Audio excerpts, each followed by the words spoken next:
আজকের আলোচনায় মানে সব সেক্টরের আসলে প্রতিনিধিত্ব আছে। ভালো লাগছে যে আলোচনাটা বিভিন্ন আঙ্গিকে হচ্ছে। আসলে তানজিব ভাইয়ের লাস্ট কথাটা যেটা বলছিলেন, বিশেষ করে উনি আমরা ডিজিটাল যে অ্যাক্ট সেটার সাথে আমরা তানজিব ভাইয়ের সাথে কাজ করছিলাম, মাসুর সাহেবও ছিলেন। কিন্তু সত্যিকার অর্থে আমাদের লিগ্যাল ম্যান্ডেটটা কি?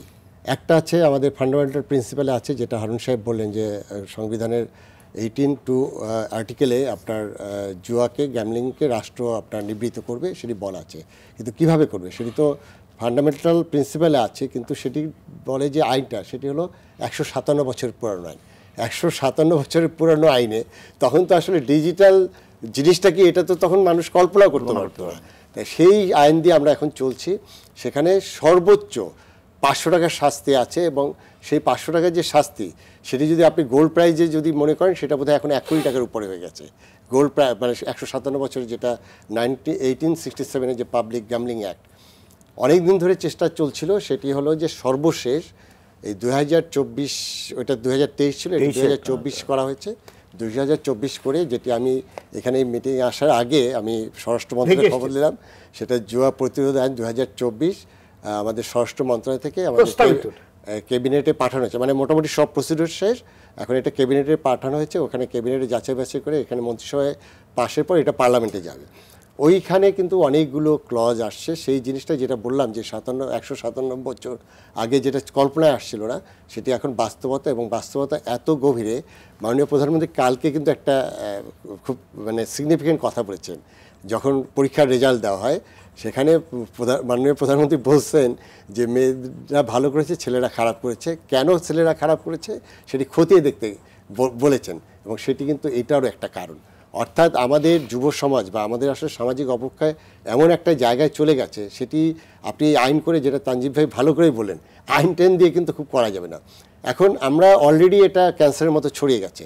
এখন এই জায়গায় যেটা আছে যে আমরা অনেক সময়, যেটা হারুন সাহেবও বললেন, মাদক বিরোধী আমাদের যে কার্যক্রমগুলো ছিল, অ্যাসিড নিক্ষেপের জন্য যে কার্যক্রমগুলো ছিল, এটি কিন্তু একটা হলিস্টিক অ্যাপ্রোচ লাগবে। এখন ধরেন আমি যদি মনে করি যে 2024-এর আইনটা যদি দ্রুত পাস হয়ে যায়, তখন কিছু লিগ্যাল একটা ম্যান্ডেট পাওয়া যাবে।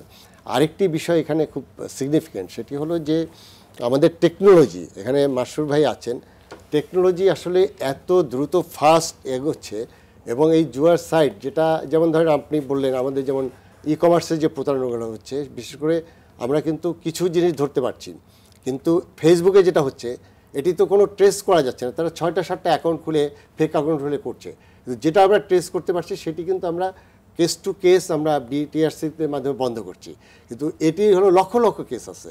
এখন সেই জায়গাগুলোতে যেটা আছে যে আমাদের টেকনোলজি, বিশেষ করে এআই বেসড টেকনোলজি করতে হবে এটা আইডেন্টিফাই করতে গেলে। এখন আমাদের গ্যামলিংয়ের স্পষ্ট যে আইন আছে তার মধ্যে এখন গ্যামলিংটা প্রচার হচ্ছে কোন জায়গায়, সে প্রচার হচ্ছে ধরেন দুটো মাধ্যমে, একটা আমাদের হয়তো টিভিতে বিজ্ঞাপন আসছে, অথবা আমাদের বিভিন্ন ইউটিউব ফেসবুকে বিজ্ঞাপন আসছে। এখন সেখানে আমি দরজা তো আমি খুলে রেখেছি, গেট যদি আমি বন্ধ না করি তাহলে তো চোর ঢুকেই যাবে। আর যে জিনিসটা হচ্ছে আসক্তির যে বিষয়টি, সেটি ক্যান্সারের মতো এত রুটে চলে গেছে, সেখানে যে সামাজিক আন্দোলন যেমন লাগবে, সেখানে কিন্তু লিগ্যাল পার্সপেক্টিভে এটা করতে হবে। তবে যে জিনিসটা আছে সেই জিনিসটার মানে আপনার লিগ্যাল ফ্রেমওয়ার্কের মধ্যে এনে যেটা আছে, যেমন ধরেন এখানে তানজিব ভাই বললেন আমাদের বিজ্ঞাপনের তো আইন আছে।